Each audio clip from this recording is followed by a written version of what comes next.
उसमें किसी प्रकार से साम से दान से भेद प्रकार से कोई भी व्यक्ति सीता के पास में पहुंच ही नहीं सकता। फिर उसको मार दे, ये संभव ही कैसे है? जब इन प्रकार इन नीतियों के माध्यम से कोई जा ही नहीं सकता तो फिर उसको सीता को मार देगा, ये चौथी प्रकार से है ही नहीं है, किसी प्रकार से नहीं संभव नहीं है कि सीता मर गई, मार दी गई। अर्थात किसने? मेघनाथ ने सीता को मार दिया, संभव ही नहीं है, क्योंकि उसके पास में नहीं जा सकता। ये तो अन्य राक्षस भी नहीं जा सकते। रावण ने इस प्रकार से पहरा लगाया है, कोई परिंदा भी नहीं मार सकते उसकी आज्ञा के बिना। हाँ, जितनी स्त्रियां हैं वो स्त्रियां ही जा सकती हैं। तो कौन सी स्त्रियां? जिन स्त्रियों को उसने पहरे पे बिठाया है, और जो पहरे पे नहीं है, सुरक्षा में नहीं है, वो भी नहीं जा सकती। उसकी पत्नी भी कहे, रावण की पत्नी भी कहे कि मैं सीता को देखने चली जाऊं, तो वो भी नहीं जा सकती। इस प्रकार स्त्रियां भी नहीं जा सकती। पुरुष की तो बात ही छोड़ो, स्त्रियां भी नहीं जा सकती। जिन स्त्रियों को उसने छूट नहीं दी है वो भी नहीं जा सकती। इसलिए जो मेघनाथ ने सीता को मारा वो असली सीता नहीं बल्कि नकली सीता है। इसलिए आप निश्चिंत हो जाइए, सावधान हो जाइए और युद्ध करने के लिए प्रेरित करिए। तब इस प्रकार से कहा। और अब इसके पश्चात पर है जब भगवान राम जी को विश्वास हो गया और हाँ मैं भी उस मेघनाथ की माया को जानता हूँ। इसके पश्चात कहते हैं, विभीषण कहते हैं कि हे राम जी, अभी इंद्रजीत कहाँ पर गया है? कहते हैं निकुम्बिला नाम के मंदिर में गया है। वहाँ पर वह अविचार वाला मायावी यज्ञ कर रहा है। यदि वो यज्ञ पूरा हो जाएगा तो निश्चित रूप से उसके ऊपर जीतना बड़ा कठिन हो जाएगा। क्यों? यदि वो यज्ञ यदि पूरा सब फलीभूत हो जाएगा, दिव्य और स्वास्थ्य शक्ति प्राप्त हो जाएगी।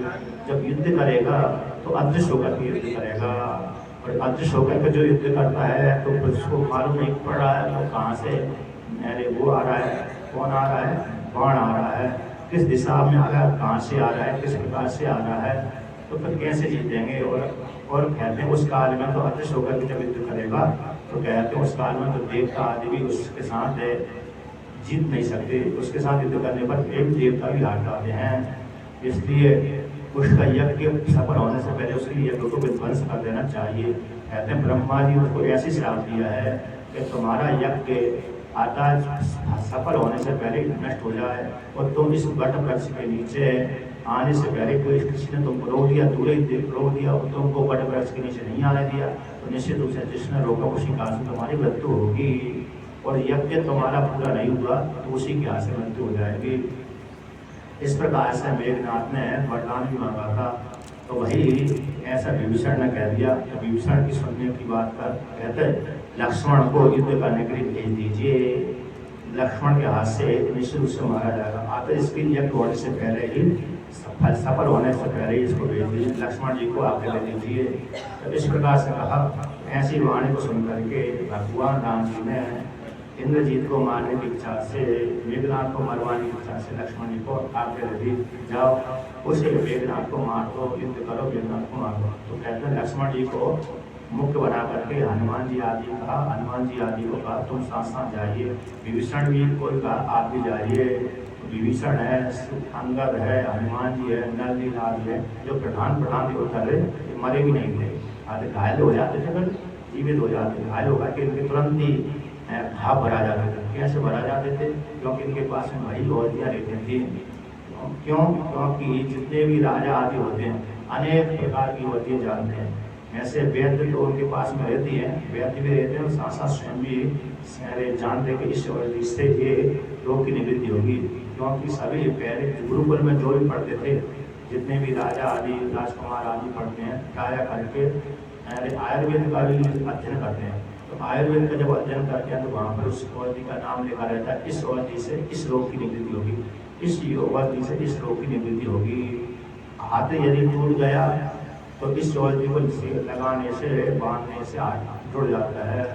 यदि आँख के घाव हो गया तो इस औषधि के लगाने से घाव बढ़ जाते हैं। इतने दिनों में ये औषधि से बढ़ा जाएगा, इतने दिनों में इस औषधि से बढ़ा जाएगा। तो सारी जितने प्रकार के रोग हैं उसी प्रकार की औषधियाँ भी हैं। तो इस प्रकार से आयुर्वेद में आयुर्वेद पढ़ते थे, इसलिए सभी जानकारी दे रही थी। तो जब घायल हो जाते थे सारे औषधियों की सेवा करने से ठीक हो जाते थे।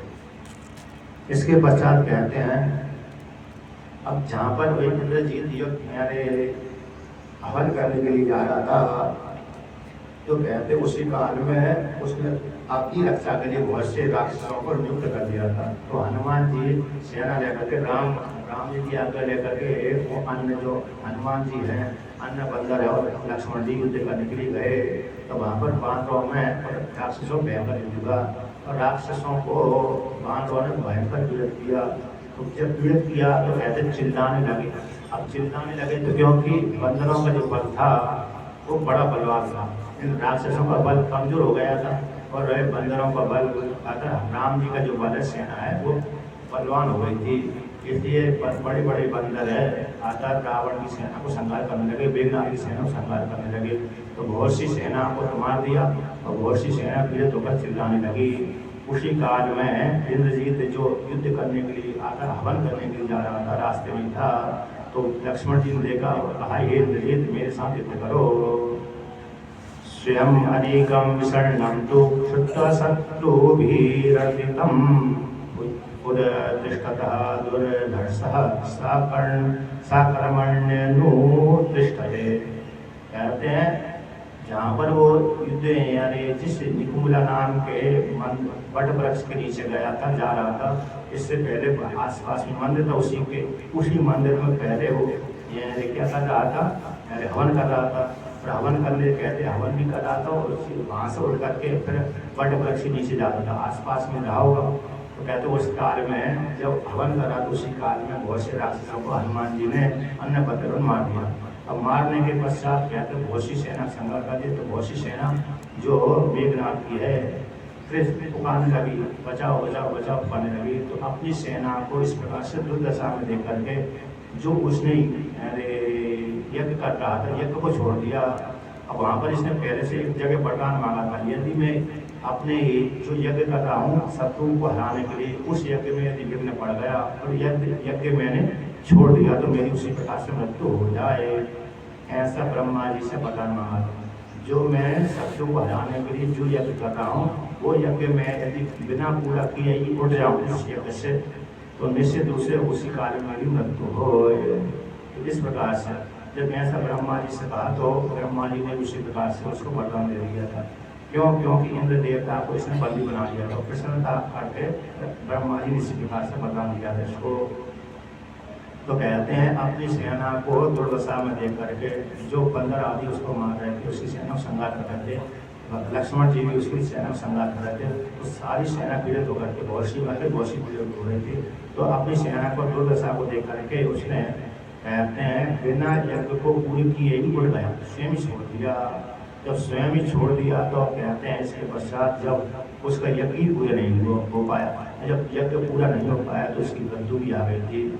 इसके पश्चात धनुष्बाण उठा करके लेकर के जो उसका रथ था उस पर बैठ गया और बैठ करके कहते हैं वहाँ से बैठ करके कहाँ जा रहा था, आगे जहाँ पर वट वृक्ष था, जो निकुंभला नाम का वट वृक्ष भी था वहीं पर, तो वहाँ पर जा रहा था। किंतु जाते समय देखा कि आगे तो लक्ष्मण है, उस वट वृक्ष के नीचे ही कौन है लक्ष्मण है और वहीं पर विभीषण है।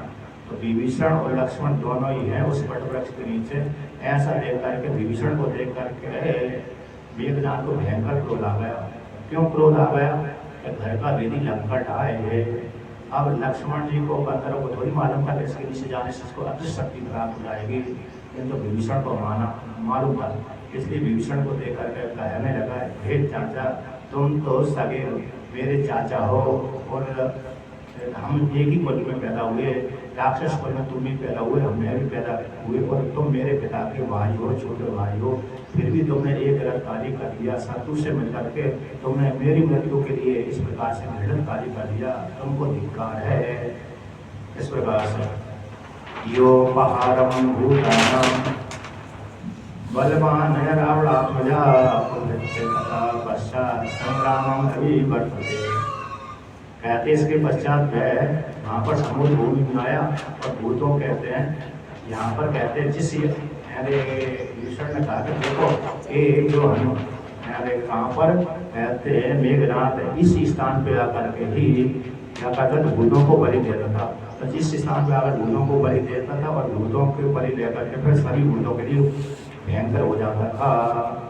यहाँ पर है मारता, कहते इन शत्रुओं को मारता भगवान देता था, आकर यहीं पर होकर जिन यहाँ पर भूतों को बलि देता था, बलि होकर के फिर जिनके साथ युद्ध करता उन्हीं को बांध देता था, बंधन में डाल देता था। कुछ शत्रुओं को तो मार देता था, कुछ को बांध कर जाता था। इस प्रकार से कहते हैं कि ये वो स्थान, इस स्थान पे आने से पहले उसको तुम रोक देना। ऐसा लक्ष्मण जी ने उनको कहते बहुत अच्छा किया। अब बहुत अच्छा कहने के पश्चात कहते हैं रावण जैसे मेघनाथ उस वट वृक्ष के नीचे आ रहा, उसी काल में जब ऐसा यानी इंद्रजीत को देखा कि विभीषण है, तो लक्ष्मण जी ने लक्ष्मण और विभीषण को देखा, विभीषण को देख करके कहता है कि हम यह तुम जात समृद्धम साक्षात प्राप्तः कतुर्ममा कथम दुर्यसी पुत्रस्य प्रतिभ्यो मम राक्षसा। तो यहाँ पर विभीषण से कहता है मेघनाथ, हे राक्षस, तुम किस कुल में पैदा हुए कि राक्षस कुल में पैदा हुई हो? साक्षात मेरे भाई के छोटे भाई हो, मैं तुम्हारा भतीजा हूँ, तुम मेरे चाचा हो, तुम किस प्रकार से ऐसा मेरे से देव कर रहे हो? आता तो राक्षस कुल में तुम्हारा जन्म हुआ है, और दूसरी बड़ी बात है राक्षस कुल में जन्म हुआ ठीक है, किंतु तुम मेरे पिता के भाई भी हो, और तुम मेरे पिता के सगे भाई हो, ऐसे भी सौतेले भाई हो, मेरे पिता के सगे भाई हो। और दूसरी बात, और मैं भी मेरे पिता का बड़ा पुत्र हुई, और तुम मेरे चाचा हो, और हमने वो यहीं पर बैठ करके यहीं पर रह करके तुम इतने बड़े हुए, इसी लंका में रह करके पैदा भी जहाँ हुए वहाँ तो बात अलग है, किंतु यहीं पर रह करके अभी तक यहीं लंका में रह करके तुम वृद्धि को प्राप्त हुए। जब यहीं पर रह करके वृद्धि को प्राप्त हुए, यहीं पर खाया पिया बड़ा हुए आप, और मेरे भाई के साथ रहते थे, और मेरे भाई भी तुमसे प्रेम करता था, और मैं भी तुमसे प्रेम करता हूँ, तो फिर तुम मेरी मृत्यु के लिए ऐसा गलत कार्य क्यों कर रहे हैं, मेरे से जुड़ क्यों कर रहे हैं? तो हमने शत्रु को भेद क्यों बता दिया कि इस स्थान पर यदि मेघनाथ आएगा तो मर जाएगा। आता तुम यदि नहीं बताते तो मेरी मृत्यु नहीं होती। निश्चित रूप से तुम पापी हो, दुरात्मा हो, तुम अपने कुल का कलंक लगाने वाले हो, दोष लगाने वाले हो, तुम हमको मरवाना चाहते हो। सोचस्तमस्य दुर्बुद्धे नंदिनीयस्य साधुभिः यस्त्वं स्वजनम् उत्सृज्य परभृत्यात्वम् आगता। कहते तुम हे दुर्बुद्धे, हे विभीषण, तुम दुर्बुद्धि वाले हो, तुमने स्वजनों को त्याग कर दिया, तुम शोषणीय दशा वाले हो, साधुओं के द्वारा तुम निंदनीय वाले हो, तुमने अपने परिवारजनों को छोड़ करके किसके शरण में गए? जो शत्रु है, उस शत्रु के सेवक हुआ करके उसकी दासता स्वीकार कर ली। तुम शत्रु के शरण में जा करके उसकी दासता को स्वीकार कर लिया।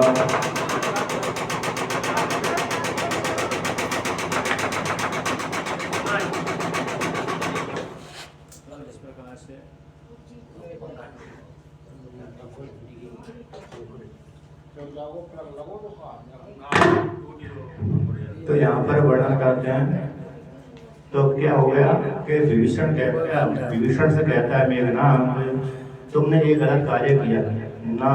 नहीं तत्चिति लयहा भूत्वा तुम बेसी माध्यांतरम वहाच स्वजन संभाषा वाचा नीचे प्रार्थया।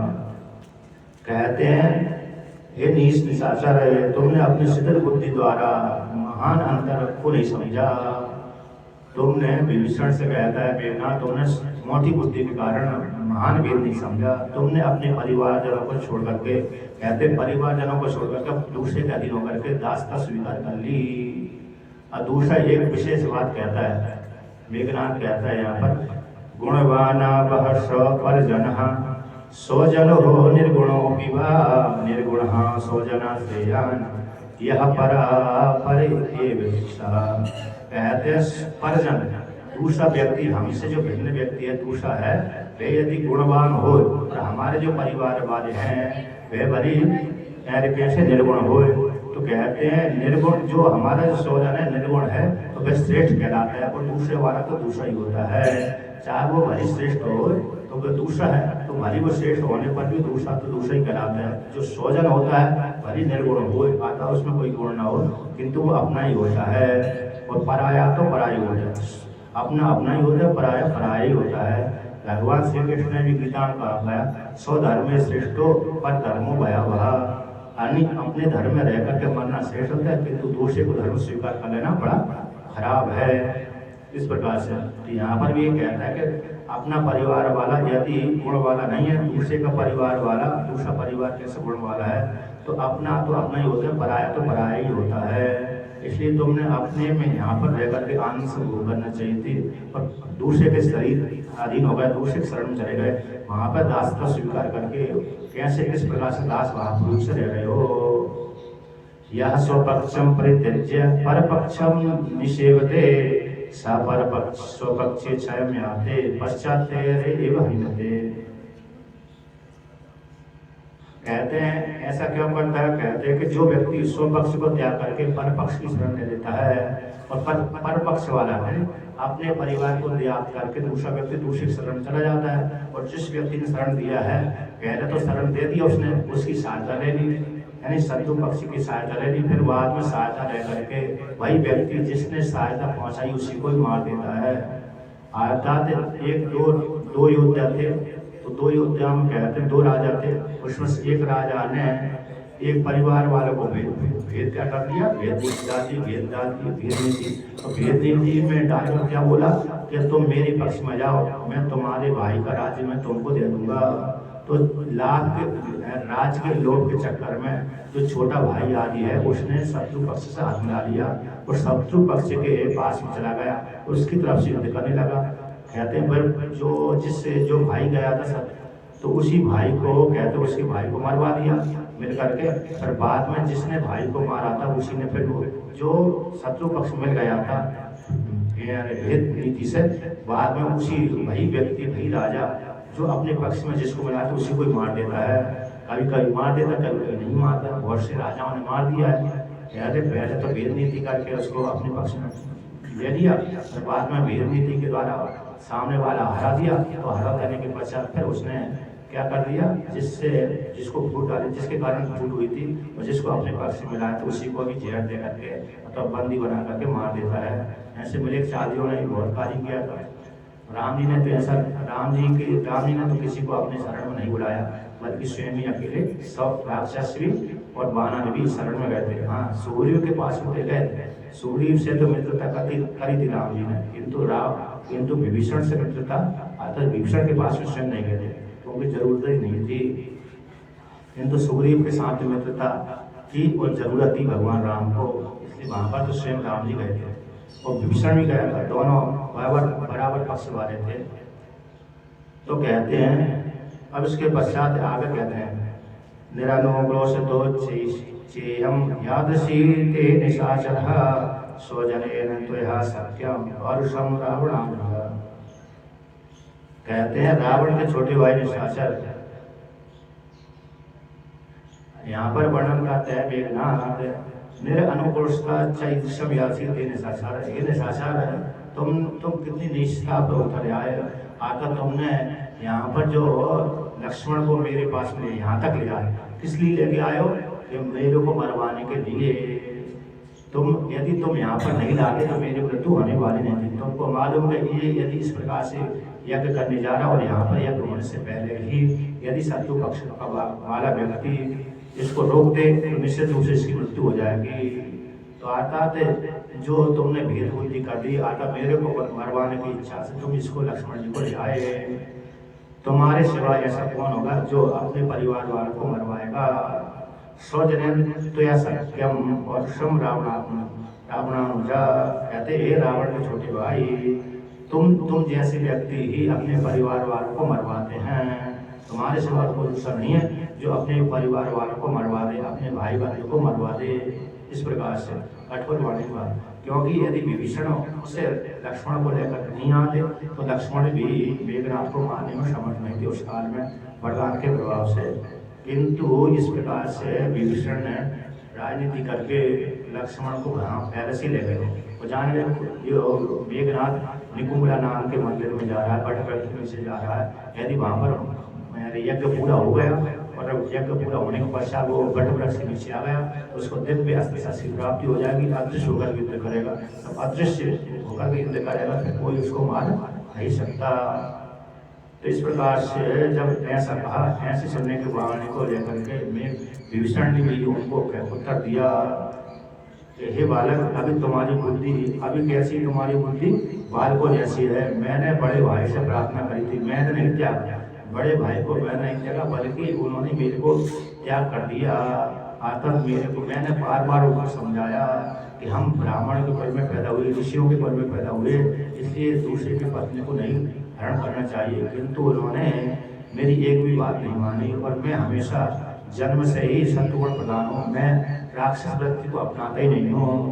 अर्थात मैं कैसा हूँ, ऋषियों की जो परंपरा है उसी को अपनाता हूँ। तुम जो राक्षस की वृत्ति अपनाते हो उस वृत्ति को मैं स्वीकार नहीं करता, मेरी उसकी रुचि है नहीं। मैं तो सात्विक गुण का आश्रय लेकर के धर्म का आचरण करता हूँ। तुम अभिमानी होकर के दूसरे गलत गलत कार्य करते रहते हो, इसलिए त्यागने में कोई दोष नहीं है, अपने परिवार को त्यागने में दोष नहीं है। जैसे कहते हैं जहाँ पर बहुत से दोष हों, और जो व्यक्ति सद्गुण है, सत्वगुण वाला है, सज्जन है, उस व्यक्ति को दुर्गुण, अपने परिवार वाले दुर्गुण वाले व्यक्ति है तो उनको त्याग देना चाहिए। जो सज्जन व्यक्ति है अच्छे प्रकार से रहता है, और उसके परिवार वाले कैसे है, दुर्जन है, ऐसे दुर्जनों को सज्जन वाला व्यक्ति त्याग देना चाहिए। एक जगह श्लोक आता है, कौन से महाभारत में आता है, मनुस्मृति में आता है, अन्य अन्य जगह पे आता है। कहते कुलस्य अर्थम एकम त्यजेत, कुलस्य अर्थम पुत्रम त्यजेत एकम त्यजेत, और कुलस्य ग्रामस्य अर्थम कुलम त्यजेत, और जनपदस्य अर्थे ग्रामम त्यजेत, आत्मार्थम सर्वम त्यजेत। कहते हैं कुलस्य अर्थे एकम त्यजेत, तो यदि कुल की रक्षा करना है और आपको एक परिवार में एक व्यक्ति खराब और सारे परिवार वाले अच्छे हैं, किंतु एक वाले व्यक्ति से सारा परिवार परेशान होता है, उसकी अपने पूरे परिवार की रक्षा करना, तो एक व्यक्ति को त्याग देना चाहिए। यदि एक गांव में एक परिवार वाला खराब है तो उस गांव वाले को उस एक परिवार को त्याग देना चाहिए। यदि नगर में अर्थात एक राजा के राज्य में एक गांव पूरा की पूरा खराब है तो राजा को चाहिए उस राज्य उस नगर को त्याग दे, अर्थात उस गांव की उपेक्षा कर दे, नष्ट भ्रष्ट कर दे। राजा क्या कर दे, उस गांव को नष्ट भ्रष्ट कर दे, वहाँ के रहने वाले जो भी स्त्री पुरुषों को इधर उधर छिन्न भिन्न कर दे। और कहते हैं आत्मार्थम सर्वम त्यजेत, अपने लिए तो आत्मा के कल्याण करने के सभी को त्याग कर दे। ऐसे महाभारत का श्लोक आता है, मनुस्मृति। उसी प्रकार से उन्होंने देखा कि रावण दुष्ट है, पापात्मा है, इसलिए त्याग नहीं बनाई है।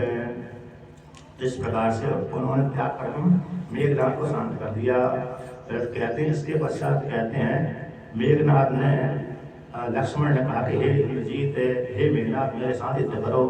अब मेरे बाणों के आगे तुम्हारी चलने वाली नहीं है, अतः तुम सीधा यमलोक की यात्रा करो, तुम अपने भाई बंधु के साथ यात्रा करो।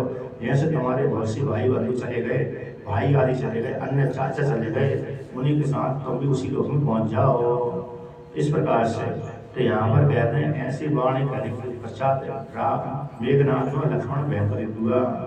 तो मेघनाथ जी बड़ा बलवान था, रथ पर बैठ करके उसने युद्ध करने लगा। तो कभी इस बंदर को मारता था, कभी उस बंदर को मारता था, कभी अन्य बंदर को मारता था। तो भयंकर युद्ध हुआ। युद्ध होने के पश्चात कहते हैं विभीषण ने अन्य कहते इसके मेघनाथ के किसको मार दिया, घोड़ों को मार दिया था।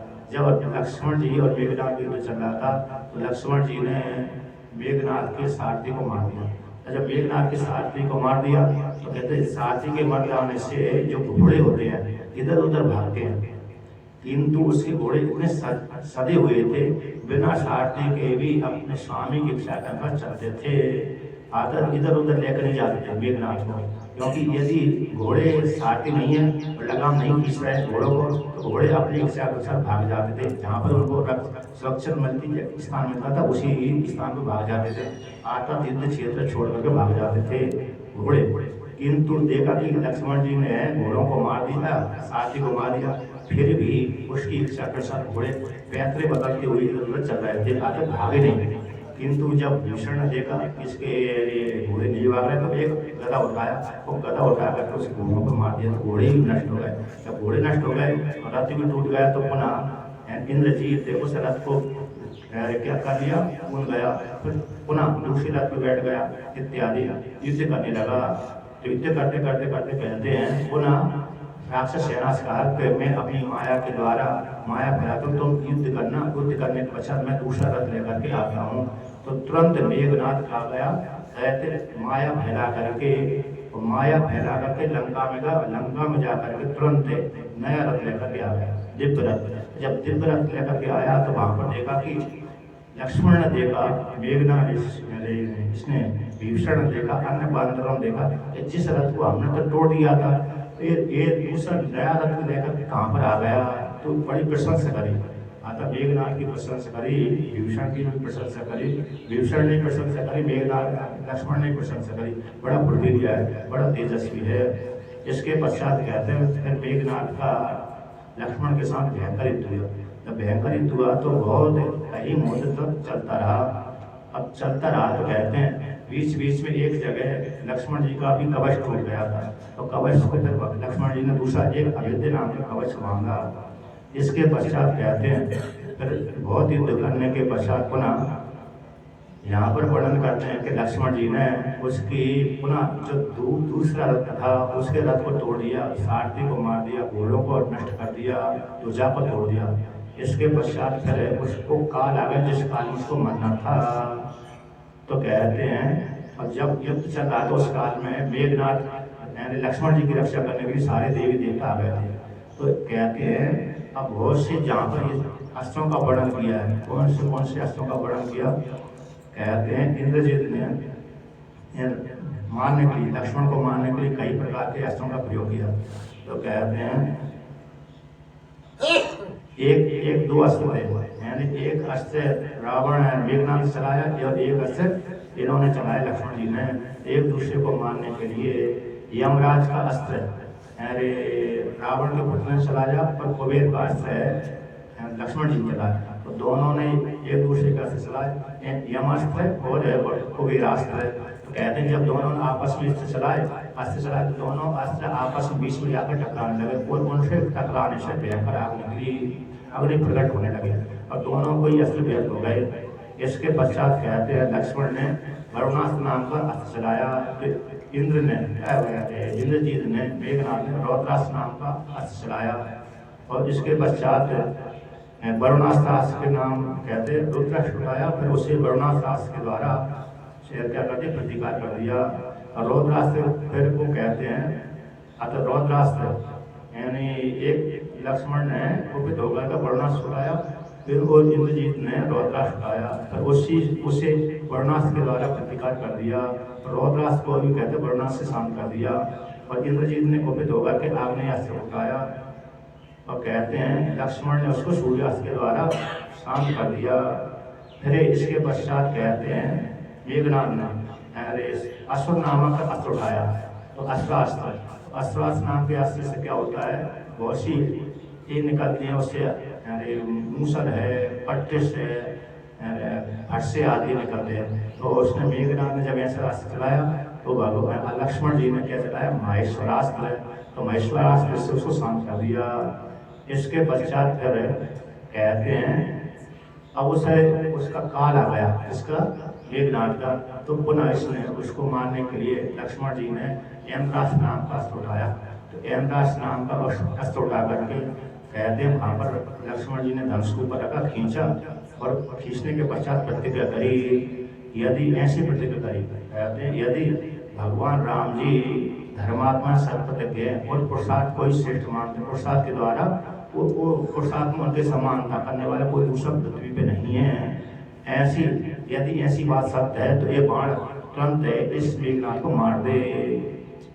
ऐसा बोल करके भगवान लक्ष्मण जी ने छोड़ दिया। यदि राम कैसे धर्मात्मा है, सत्य प्रतिज्ञ है और पुरुषार्थ में उनकी समानता करने वाला कोई नहीं है, यदि ऐसा है तो ये अस्त्र मेघनाथ को मार दे। तो ऐसा बोल करके जब छोड़ा तो छोड़ते कहते लक्ष्मण जी का जो बाण है उसके गले में जाकर लगा। तो जैसे गले में जाकर लगा कहते हैं गला काट करके जमीन पर गिर गया। लक्ष्मण हाँ समर है वीरहा ससर्जेन्द्र है जितम प्रति केन्द्रास्त्रण समायुज्य लक्ष्मण हाँ पर वीरहा। कहते इस प्रकार से बोल करके लक्ष्मण ने इंद्रास्त्र जो इंद्र के नाम से है तो इंद्रास्त्र नामक अस्त्र को छोड़ दिया, बाण को छोड़ दिया। तो छोड़ते ही क्या हो गया, तच्छिराः सशिरस्त्राणं श्रीवज्ज्वलतिकुण्डलं प्रमथेन्द्रे प्रमथेन्द्रजिता काया पातयामास भूतले। कहते हैं जैसे लक्ष्मण जी ने छोड़ा उठका जो छोड़ते ही उसका बाण, लक्ष्मण जी का बाण यमराज नामक जो बाण है इसके गले में जाकर लग गया।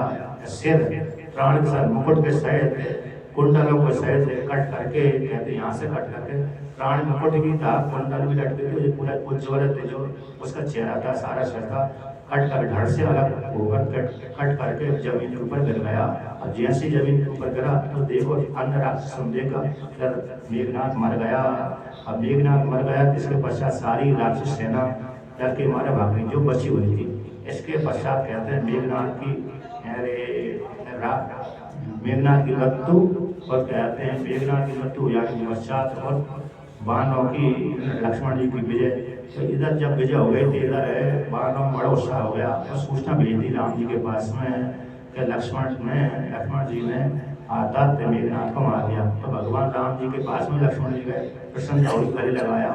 इसके पश्चात इधर सूचना भेज दी सारे राक्षसों ने, अतः जो मरने से बची हुई थी मेघनाथ मारा गया। तो रावण अपने पुत्र को मरा हुआ सुन करके भयंकर दुखी हुआ, और कहते हैं दुखी होने के पश्चात क्या किया, अब दुखी तो होनी पड़ेगी। इसके पश्चात उसने विचार किया जिसके कारण से मेरे पुत्र को मृत्यु हुई है उसी का ही मैं राम नाम सत्य कर देता हूँ। किसके कारण उसी हुई कि सीता के कारण ही। तो पुनः वहाँ पर कहते हैं वहाँ से अपने महल से उठा और सीता जहाँ पर रहती थी वहीं पर तलवार लेकर गया। कहते तलवार जब लेकर जा रहा तो उसी काल में उसके परिवार वाले तो भाई तो उसको मना रहे थे। सुभाष नाम का उसका मंत्री था, वो भी पीछे चला था, उसके पीछे मना रहा था, हे रावण तुम ऐसा मत करो, तुम ऐसा मत करो। उसकी जो पत्नी स्त्री आदि वो ही मना रहे थे, किंतु किसी को उसने नहीं सुना। जहाँ पर सीता अशोक वाटिका में थी वहीं पर पहुँच गया, और सीता जी ने देखा कि ये तो मेरे पास में आया, डर गई क्योंकि हाथ में तलवार, नंगी तलवार लेकर गया। मयान से तो होकर के आ रहा हो तो बात अलग है, दूसरे व्यक्ति जब मारने के लिए आता है नंगी तलवार लेकर के आता है तो उसके चेहरे के भाव ही अलग रहते हैं।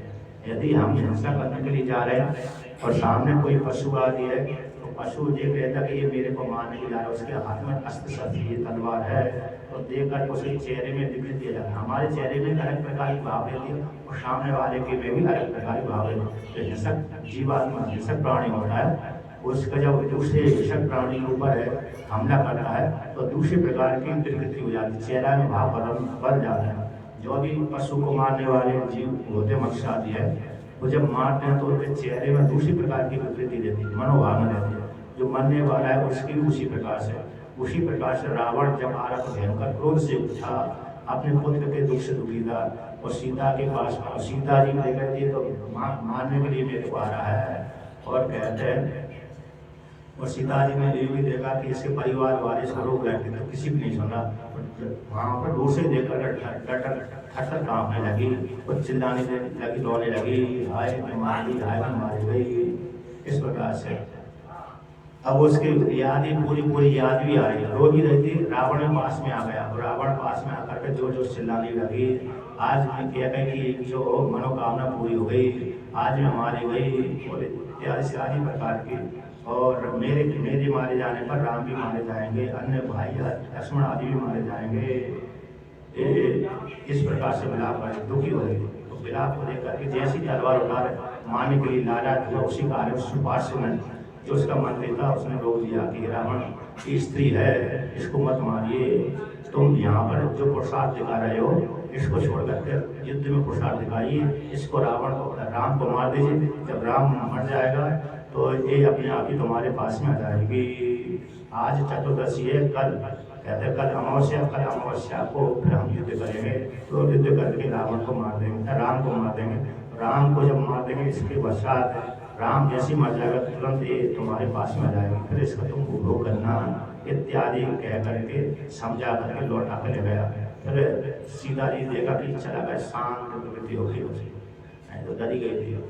तो यहाँ पर वर्णन करते हैं। इसके पश्चात फिर रावण अमावस्या के दिन दूसरे दिन कहते युद्ध करने के लिए गया, तो राम जी के साथ उसका युद्ध हुआ। राम का रावण का और रावण की सेना का संहार किया। कहते हैं जब रावण विभीषण ये मर गया था मेघनाथ, तो उसकी स्त्रियाँ अन्य स्त्रियाँ उन्होंने बहुत विलाप किया, और रावण की पत्नियों ने भी बहुत विलाप किया, क्योंकि सभी के पुत्र मारे गए थे। रावण की जितनी भी पत्नियाँ थीं, जितनी पत्नियाँ थीं, उन सभी के जो पुत्र थे वो सारे पुत्र मारे गए, और जो बची हुई थी वो ही मरने वाले थे, और जो सेनापतियों के पुत्र थे वो ही मारे गए, सेनापति ही मारे गए, और भाई के पुत्र थे वो ही मारे गए। हो सकता है विभीषण के भी पुत्र रहे होंगे, और विभीषण के पुत्र भी सेना में भर्ती थे वो ही मारे गए होंगे। विभीषण तो नहीं मारा गया, तो भाग गए थे, तो विभीषण के पुत्र तो मारे गए होंगे। तो लड़ने तो गए होंगे, क्योंकि लड़ने नहीं जाएंगे तो रावण को मार देगा, और विभीषण के पुत्र भी हो सकता है मारे ही गए होंगे यदि लड़ने गए होंगे, तो वे भी बच नहीं सकते। इसके पश्चात कहते सुग्रीव का विरूपाक्ष नामक राक्षस के साथ युद्ध हुआ, तो भयंकर युद्ध होने पर कहते विरूपाक्ष को सुग्रीव ने मार दिया, राक्षसों को संहार कर दिया, उसको मार दिया।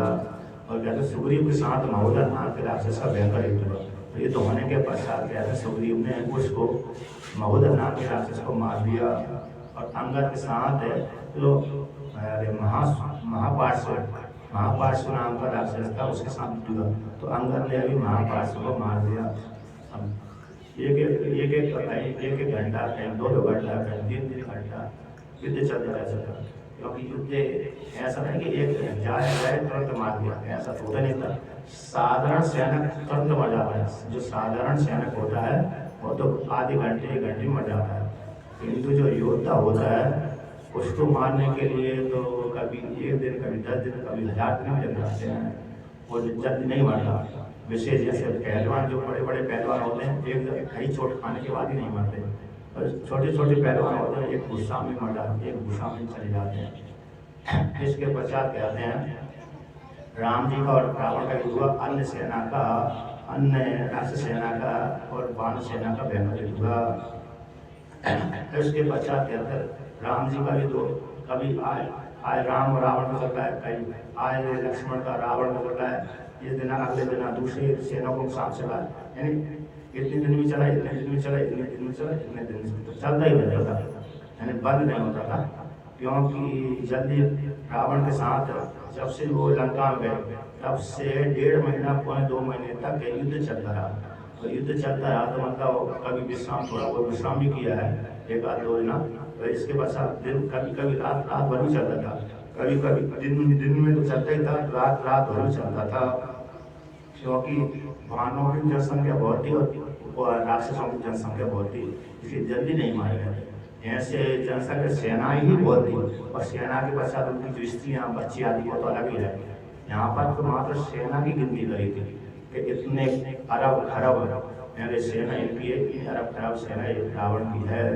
अतः वानरों की जो सेना, राम जी की सेना थी वानर से वाली, यहाँ तो कहती इतने भयंकर थी, मैं तो संख्या ही नहीं जोड़ पाया, इतनी लंबी संख्या थी।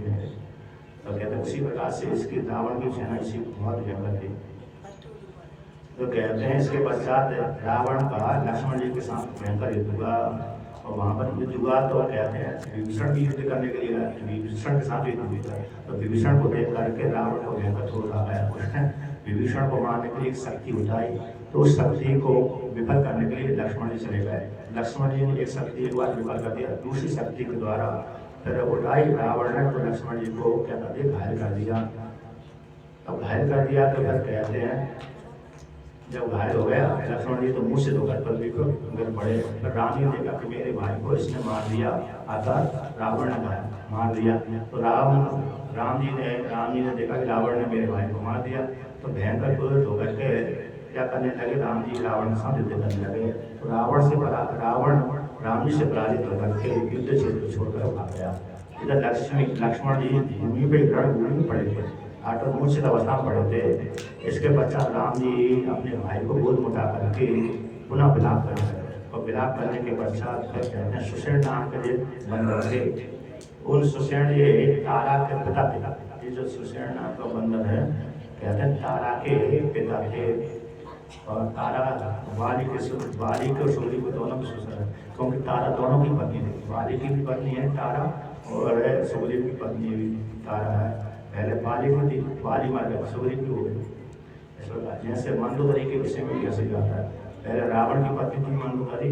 रावण जब तक नहीं मरा तब तक उसकी रही। जब रावण मर गया तो विभीषण ने उसको भी पत्नी बना लिया, मंदोदरी को। तो ये दोनों ये इनमें ऐसा रहा। लेकिन है पंचकन्या है, तो पंचकन्या का होने से मतलब इसके दोष दृष्टि जो देता है उसको पाप लगाता है। अब 5 पंचकन्या देते हैं। कौन कौन सी कहते हैं? अहिल्या, तारा, मंदोदरी और द्रौपदी, कुंती, ये 5 कन्या है, पंचकन्या है। अदर कुंवारी भी देती हैं पंचकन्या कुंवारी।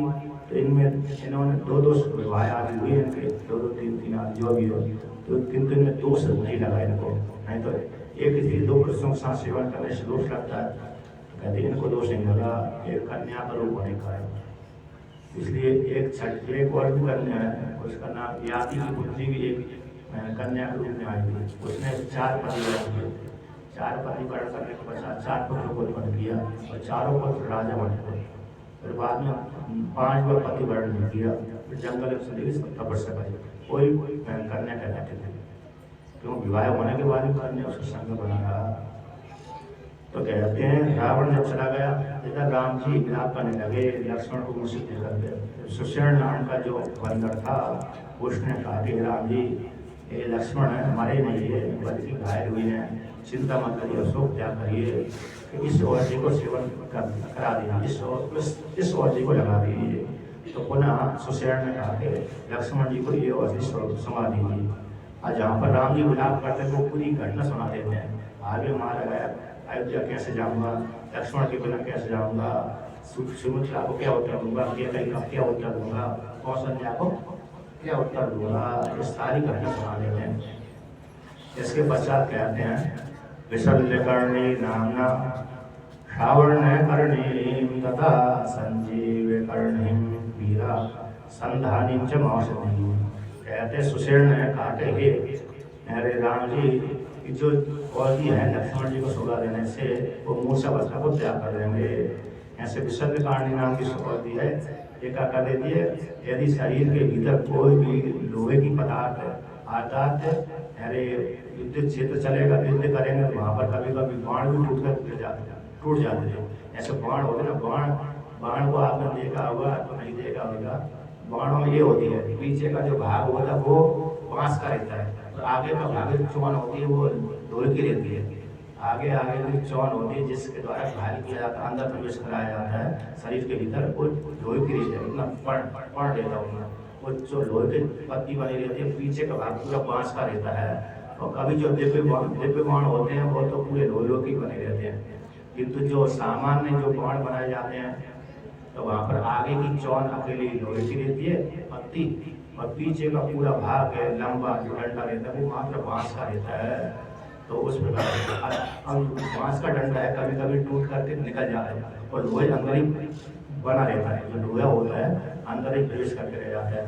अब प्रवेश करके रह गया लोहा और बांस तो निकल गया, तो कहते फिर वो भाग कर देगा वो लोहा, एक जब सड़ेगा नहीं, गलेगा नहीं, तो फिर व्यक्ति को रोग पैदा कर देगा।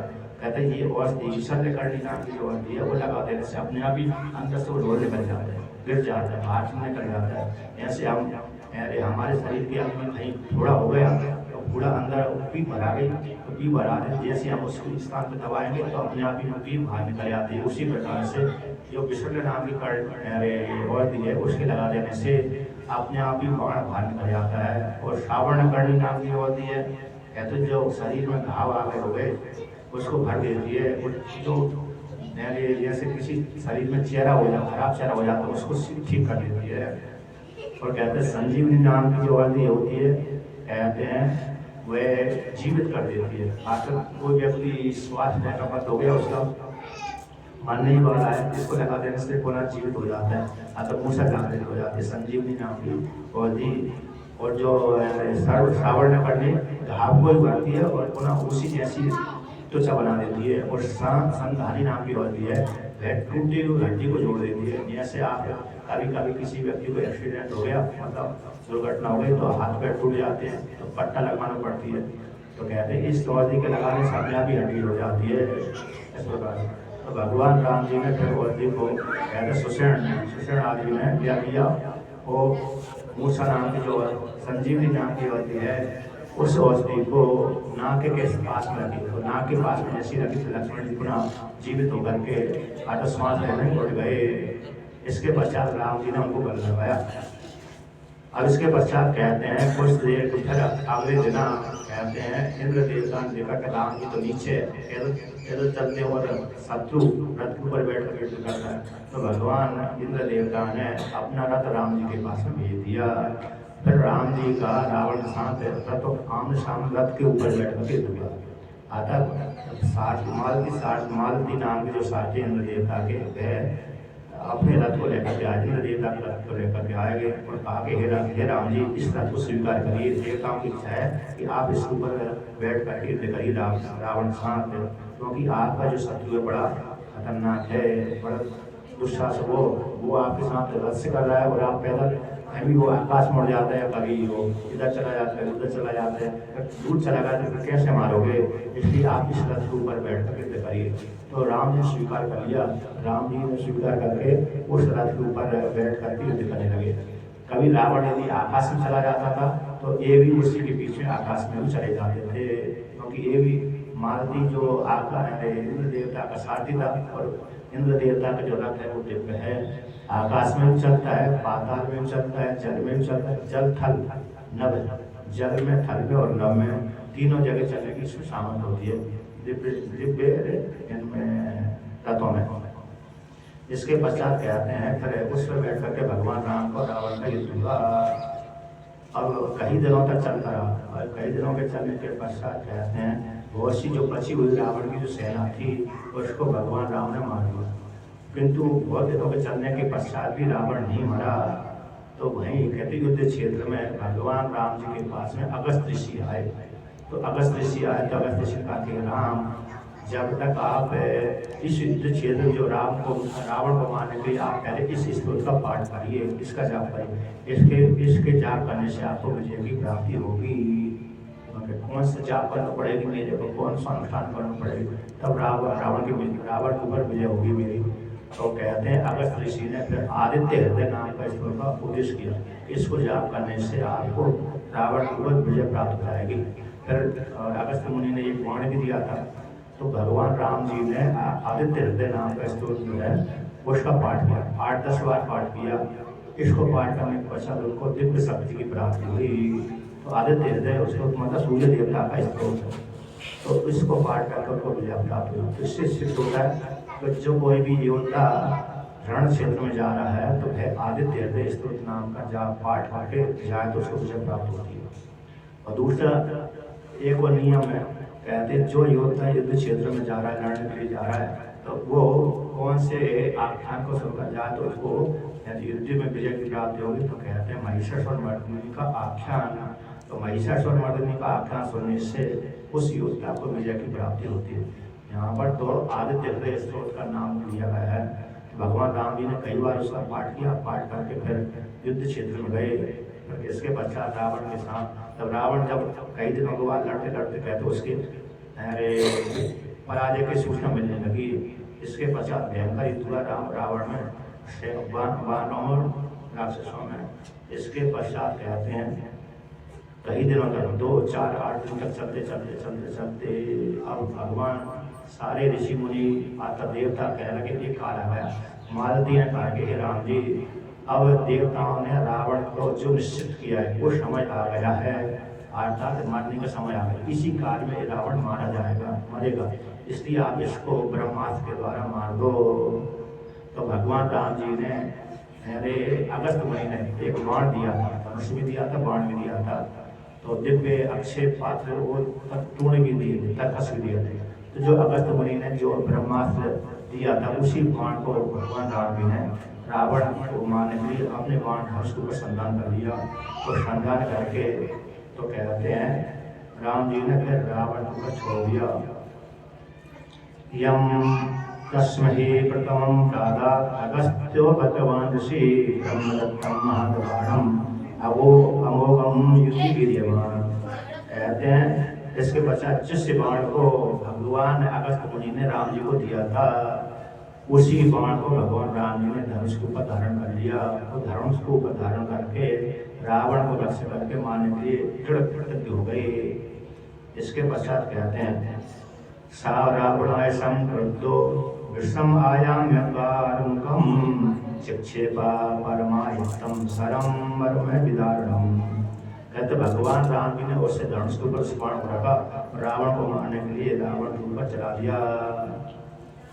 रावण के ऊपर चला दिया फिर कहाँ पर जाकर गिरा? कहते हैं सह वज्री विदुर्धर्षो वज्रबाहु विसर्जिता प्रकांते वे चावायो न्यपतते रावणो रसी।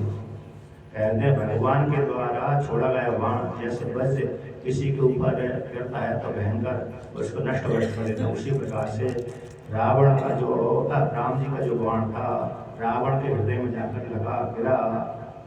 अब जैसे गिरा तो कहते हैं सहा विसृष्टो महावेगा सैदांते करहा परा विभेदा हृदयम तस्य रावणस्य दुरात्मा। कहते हैं भगवान राम के द्वारा छोड़ा गया जो बाण था हृदय में गिर करके रावण का अंत करने वाला हुआ।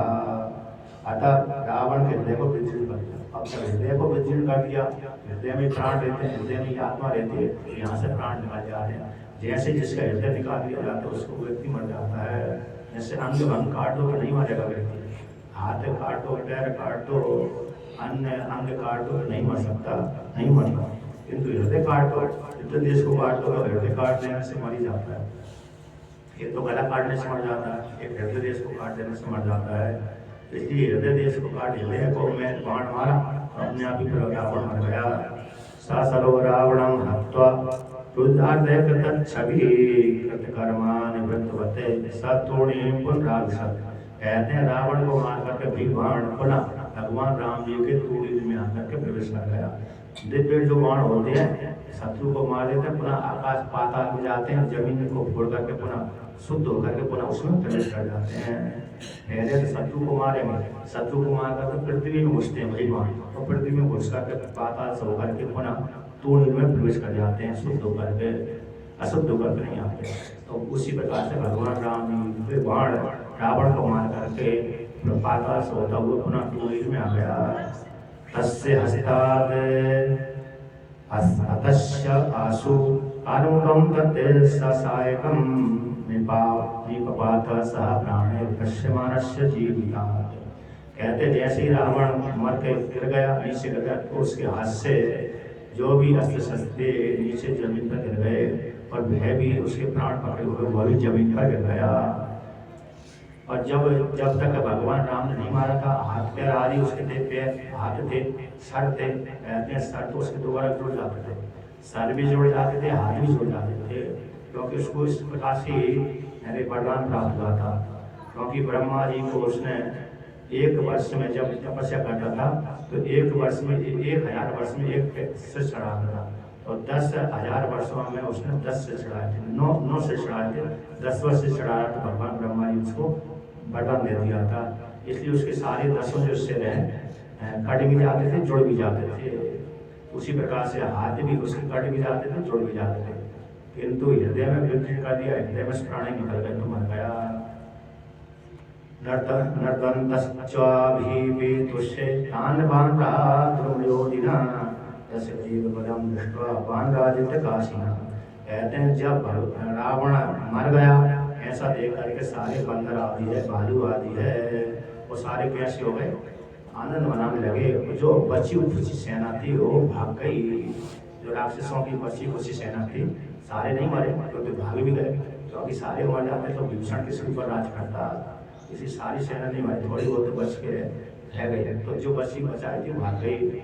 रावण मर गया, सूचना पहुंच गई तो सारी रावण की जितनी पत्नियां थी, मंदोदरी आदि थी, वो सारे रोने लगे। तो यहाँ पर कहते हैं जब रावण मर गया तो विभीषण भी रोने लगा।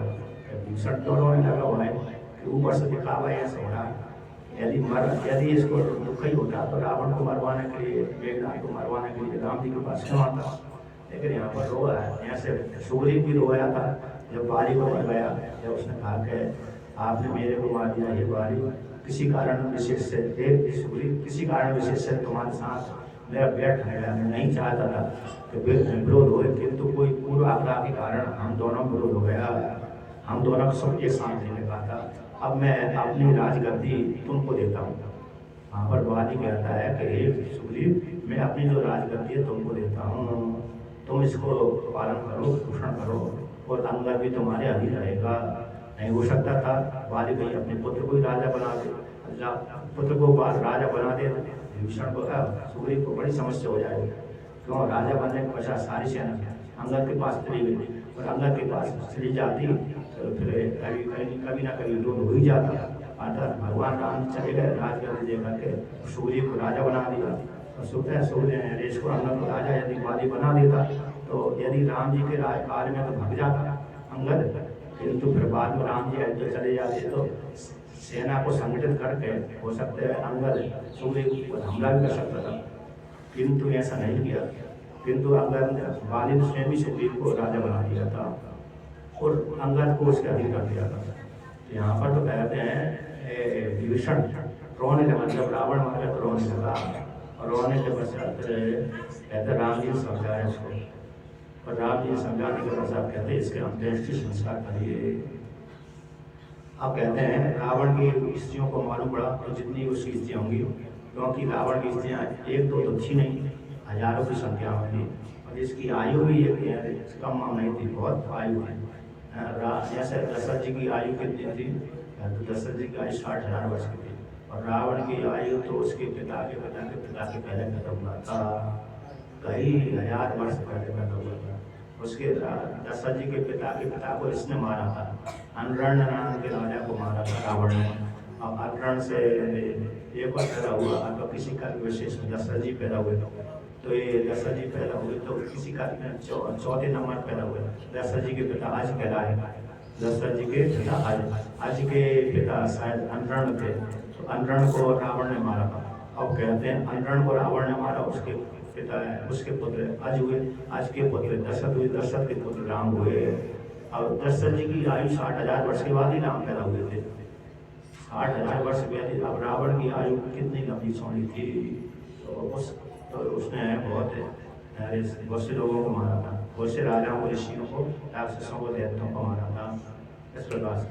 तो यहाँ पर वर्णन करते हैं कि वो रावण की जितनी पत्नी थी, जो राक्षस जाति की स्त्रियाँ थी, नाग जाति की स्त्रियाँ थी, देवता जाति की थी, ऋषि मुनियों की स्त्रियाँ पुत्रियाँ थी, मनुष्यों की भी थी, वो सारी जो उसकी जो भी पत्नियाँ हुई सारा विलाप करने लगी। मंदोदरी उनमें सबकी कटरानी थी, वही विलाप करने लगी। इसके पश्चात समझाया और विभीषण को कहते हैं विभीषण ने अंत्येष्टि संस्कार किया, क्योंकि रावण के जितने भी पुत्र थे सारे मर गए थे। पुत्र तो जो पुत्र के पुत्र भी हैं वही मर गए, किंतु पूरा वंश नाश नहीं हुआ था। क्यों? पुत्र के पुत्र हुए, पुत्र के फिर पुत्र हुए, पुत्र के फिर पुत्र हुए, कई हजार तो कई तो पुत्र थे, फिर उनके पुत्र हो गए, तो छोटे छोटे पुत्र जो हुए होंगे रावण के पुत्रों के पुत्र, और वो तो युद्ध करने गए नहीं, वो थोड़ी मरे थे। वहाँ से जो प्रधान पुत्र थे जो युद्ध करने योद्धा थे वही मरे थे, जो योद्धा युद्ध में कुशल नहीं थे वो नहीं मरे। पर वो जो किस में चले गए, बाद में भीषण के राज में वो नहीं थे, भीषण राज करते रहे, वो बने रहे इस प्रकार से। अब यहाँ पर वर्णन करते हैं कि जब विभीषण ने अंत्येष्टि संस्कार कर दिया, फिर भगवान राम जी ने कहते हैं विभीषण को राज्याभिषेक करवा दिया, और कहते हैं और सीता जी के पास में संदेश भिजवा दिया। तो राम ने रावण को मार दिया, और हनुमान जी कहा के जाओ सीता जी को सुना दो कि रावण ने रावण को मार दिया। हनुमान जी राम जी की आज्ञा लेकर सीता जी के पास में गए, और सीता जी के पास में जाकर के हनुमान जी संदेश सुना दिया। तो फिर कहे सीता जी की इच्छा हुई मैं राम का दर्शन करूँ। तो इसके पश्चात कहते हैं अब कहते हैं विभीषण की आज्ञा, विभीषण को आदेश दिया, राजा बना दिया। तो राज कहे सीता जी को ले आइए। तो सीता जी को लाने के लिए विभीषण हनुमान जी के साथ एक होकर गए। तो कहते हैं विभीषण की आज्ञा को लेकर के सीता जी वहाँ से आई, और कहते स्नान आदि करवाया सीता को, क्योंकि तब से सीता जी स्नान ही नहीं किया था।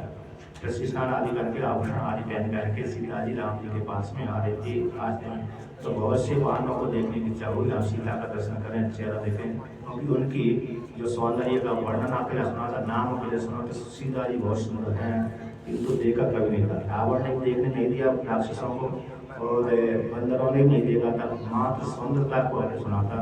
जैसे किसी ने सुन लिया हो कि ये स्त्री बहुत सुंदर है, ये पुरुष बहुत सुंदर है, उसको देखने की इच्छा करते हैं। यानी स्त्री को यदि सुंदर है बहुत है तो बहुत से व्यक्ति स्त्री पुरुष देखने की इच्छा करते हैं, हम भी देखना उसका चेहरा। यदि पुरुष सुंदर है उसको देखने के लिए बहुत से पुरुष आदि चले जाते हैं। अतः पुरुष के विषय में कम व्यक्ति की इच्छा होती है कि उसको देखने जाते हैं, किंतु स्त्री के विषय में इच्छा होती है उसको देखने के लिए बहुत से पुरुष चले जाते हैं। उसी प्रकार से यहाँ पर भी जानकी को देखने की इच्छा हुई, बंदरों की इच्छा हुई, राक्षसों की इच्छा हुई, हम भी चेहरा देखें कैसी सुंदर है, ये कितनी सुंदर है। तो कहते हैं जब आ रहे थे तो सभी राक्षस आदि बंदर आदि देखने की लालायत हो गए। और एक रास्ते जा रहे थे तो आगे आगे बढ़ते बहुत सी विभीषण ने, बंदरों ने, अन्य जो बड़े बड़े बंदर थे उन्होंने छोटे छोटे बंदरों को दूर कर दिया। तो